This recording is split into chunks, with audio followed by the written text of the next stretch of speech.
Hi guys, welcome to another edition of the Two Fat Brokers. I am Barney from Dubai. Ben from Abu Dhabi. Here today to talk to you about the new Property Finder article. Yep, it was reported in the National this week that property transactions up over 20% for Q4 in Dubai, which is a pretty amazing statistic, seeing as what we've been through in terms of the economic struggles that we've had due to this pandemic. So it talks about the volume of transactions, but not the price point of transactions. The data that would be really interesting to know is, are those values up?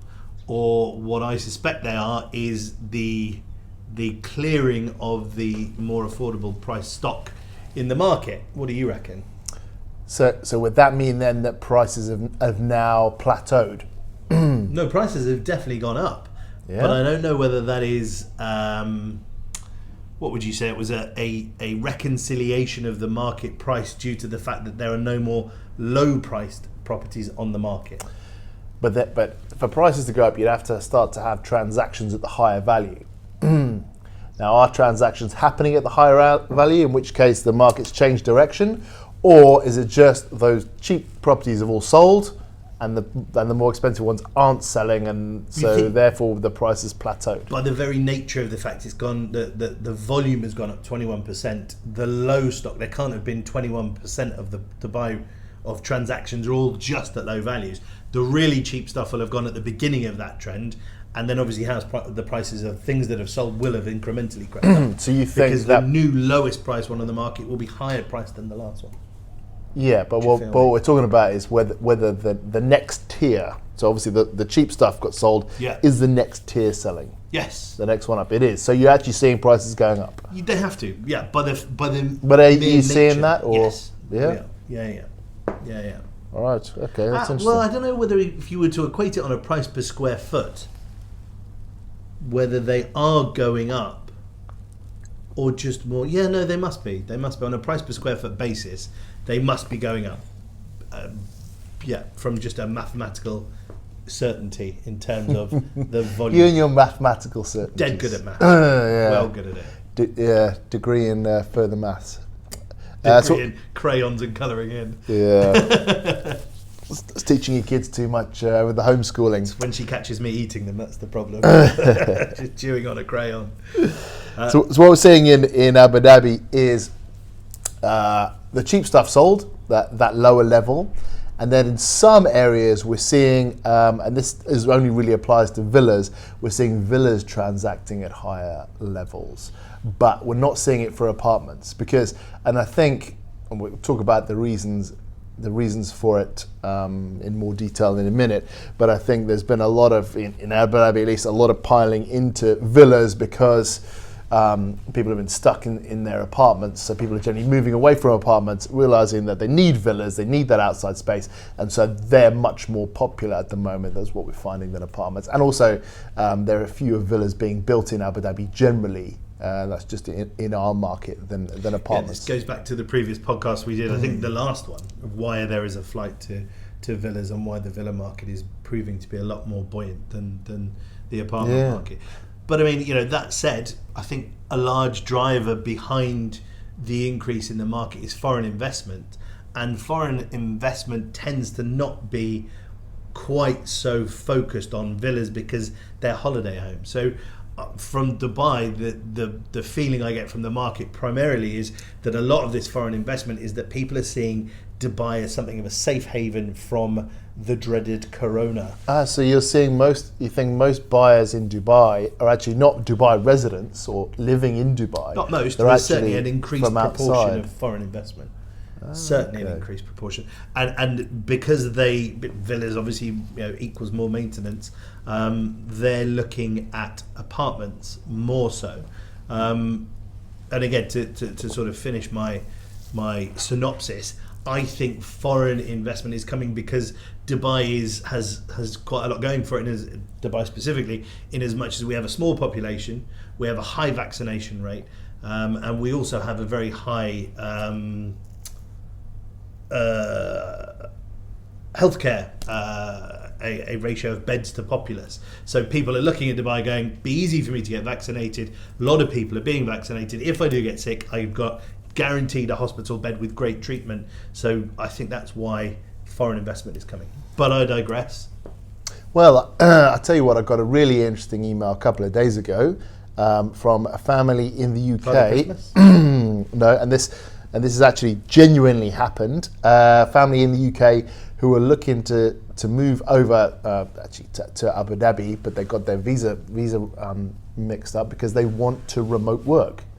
So they're in the UK and they actually want to come over here with their family, their kids and everything, and they want to get an investor visa and remote work from the UAE and up sticks from the UK. And and I know Dubai brought in a sort of I think it was a year-long visa. Anyway, trying to encourage people to say, listen, we're now Zoom calls are massive and Teams. You can work from anywhere. Why not work from Dubai? And I kind of thought, who's really going to take that up? But maybe people genuinely are. Yeah, I think a lot of people are surprised about how little they need their workspace, their office.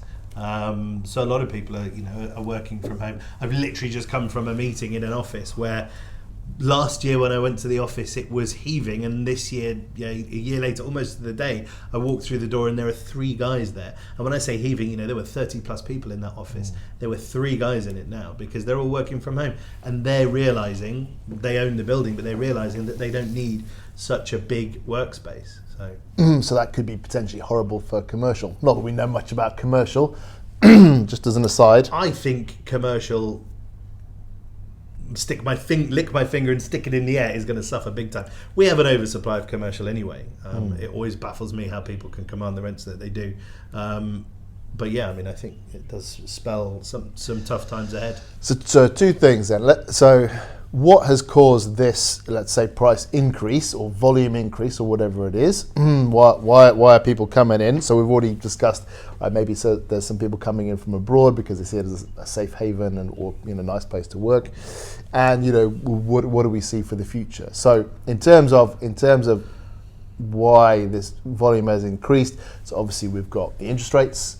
I saw some crazy figure of 2.2% for a mortgage the other day, which is unbelievable. Off the shelf mortgage. Yeah, fixed for 2 years apparently. With whom? You're allowed to say? CBD. Commercial Bank of Dubai.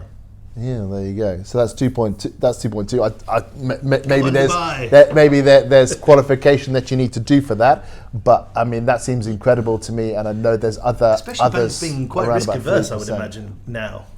Well, yeah, who knows? So there's that driver. I can save a lot on basically my rent fundamentally by buying. So that's a big one.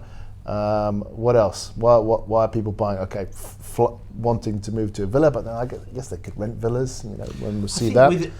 With any market, I think you've got to look at the point of when it is cost effective or when you feel like a market is undervalued. Now, I feel, and I've said this before, I feel like the Dubai market is undervalued for what is ostensibly a tax haven. We have 5% VAT now, but that's it. So also the fact that rents have dropped consummate to the purchase price value. So you're still looking at about 5%, 4, 5, 6% return on investment, and that hasn't changed. So people are saying, well, that's a bit of market stability where I could potentially get in. Yeah, but the fundamentals, although people say Dubai is undervalued because of, I think, the salaries that you can get in Dubai versus the house prices, and they do that calculation and say, okay, what salary can you get in London versus the house prices? And so Dubai is a cheap place to buy for that reason, but the fundamentals are still off, right? There's still more supply than demand, and looking into the future, that doesn't look like it's going to change anytime soon.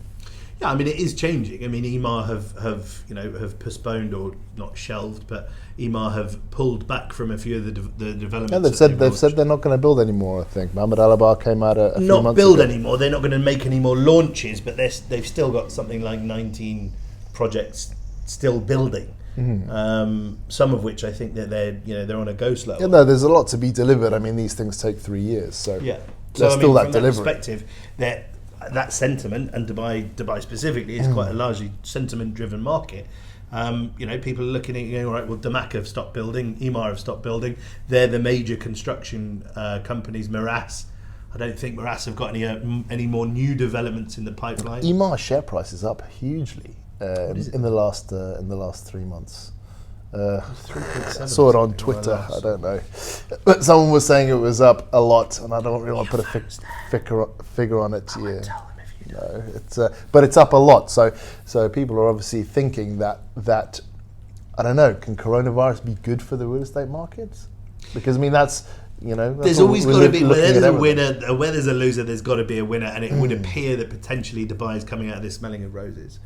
I don't know about Abu Dhabi, but Dubai seems to be coming out of this. There's also, apocryphal numbers coming out that 1 million people have left Dubai.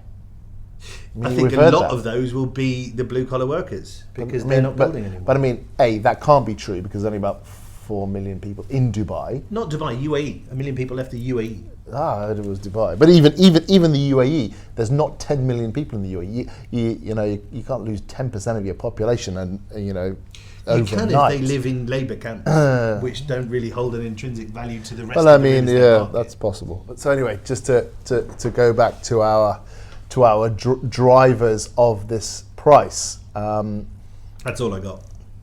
Yeah, and obviously you've got a smaller deposit now, so you need 20% for a first-time buyer, and as far as we understand it from the mortgage companies, that's still the case even now. The central bank hasn't pulled back from that, so you don't need as much money down now. This is not new.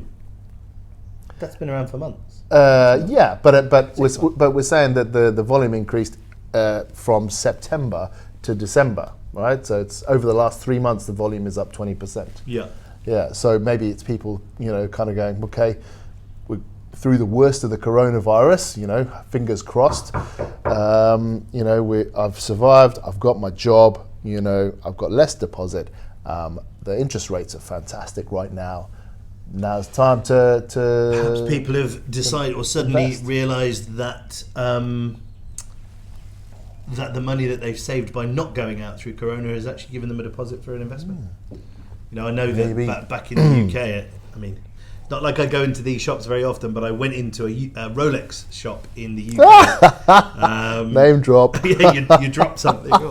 And the guy there went said, into a Rolex shop. This was in the summer of last year. He said it's been the best month on record for the Rolex dealership in Oxford, which is where we're from. And it's all down to people who have just banked cash because they've not been allowed to go out. So all of their expendable or disposable income has just been racking up in their account, and they've finally been able to afford a Rolex, which is not a cheap watch to have. So potentially... Is there a Christmas present I haven't received yet? There is. Yeah. It's not a Rolex. I got your Swatch. A Casio. One with a calculator. I'd love a Casio. Help you with your math. I would love a Casio. Yeah, so I think there's a lot of things at play, although we've got to be careful about the classic estate agent, like, let's be so positive about anything. I feel personally that the future is not a continuation of these price rises. I think the fundamentals have to come back into play, and the fundamentals are that in the short term there is a supply still to come on, and the demand I'm not seeing that there's going to be a huge number of people come back into the UAE over that kind of short term. So I think what we'll probably see is at best a plateauing, but I think probably a reversal of some of these gains. In Abu Dhabi, we're seeing price rises in unusual areas. We're not talking about gains, though, are we? We're not really. We're talking about price increases. You're talking about some price increases. Yeah. So I think that'll probably they'll probably come down again in at least the short term. But I think that the coronavirus, it can be seen as a very good thing for an oversupplied market, because what we've seen is all of these guys, delay projects, slow down projects, cancel projects, say they're not going to launch anymore. And that actually, exactly as you said before, in terms of sentiment, people are going to go, oh, hold on, right, so there's not going to be this oversupply that we were imagining. And if the UAE can hold on to its population or increase its population, then they start to take up those units, and then we can see a real turn in the market. But I think in the short term, I don't see a massive change to the fundamentals whereby we have more supply than demand. What he said. Agree 100%. All right. Well, cheers. So, in 2021. A really, really interesting last 3 months of the year. A huge amount of property sold. Trying to get into the weeds on, why people are buying is, tough to do. But I think we've covered most of the major points here today in terms of smaller deposits, maybe some foreign investment coming in, people coming in here because it's safe, or for business, or for the climate, and better interest rates. Let's hope it sticks. Let's hope it holds. Let's say hope this is a new dawn. Let's say I'm going to make you hang your hat Let's on say. something now. What kind of time frame do you put on this? Before the plateau or potential reversal starts to happen. Well, for Abu Dhabi, if the government maintains the spending plans that it had pre coronavirus, and so keeps bringing people in, as I think we've said, the deliveries have been slowed or delayed. I think at least, I think on the villa front, all the villas have all plateaued or are going up. In the apartment front, I think that'll be a bigger issue because there's more supply there. But as long as people keep coming into Abu Dhabi, then the fundamentals make sense. You have more demand than supply. Supply has been delayed. Hopefully, I think apartments will still keep decreasing in value probably till the middle of end of this year. I think I say that every year. As sort of look into the future. But I think the worst is over for the villas in Abu Dhabi. I think there'll be a plateauing there, or actually an increase in sale prices. I think the drivers in Dubai are slightly different. I think we're much more investor-centric. I think we have a much larger supply of villas than Abu Dhabi do. But also I feel like our population is probably the type of population that is going to grow slightly faster because we're less reliant on the Abu Dhabi, on our government to provide the jobs. I am potentially less bullish about villas purely because we have more than we have an oversupply. And apartments, I think apartments are probably going to continue to decline for a while. But let's see. I mean, I've got no crystal ball. I hope I'm wrong. I hope this. Got a crystal glass. It's not crystal. I hate to burst your bubble. Fake crystal. It is faux. It's IKEA's I've been drinking out of this. Yeah. Throw it away. It's IKEA's finest crystal. They do a great line. Guys, we have been Two Fat Brokers. Thank you very much for joining us. And we'll look forward to seeing you next time on the Two Fat Brokers podcast. I've been Barney. I've been Ben. We've been fat. Bye.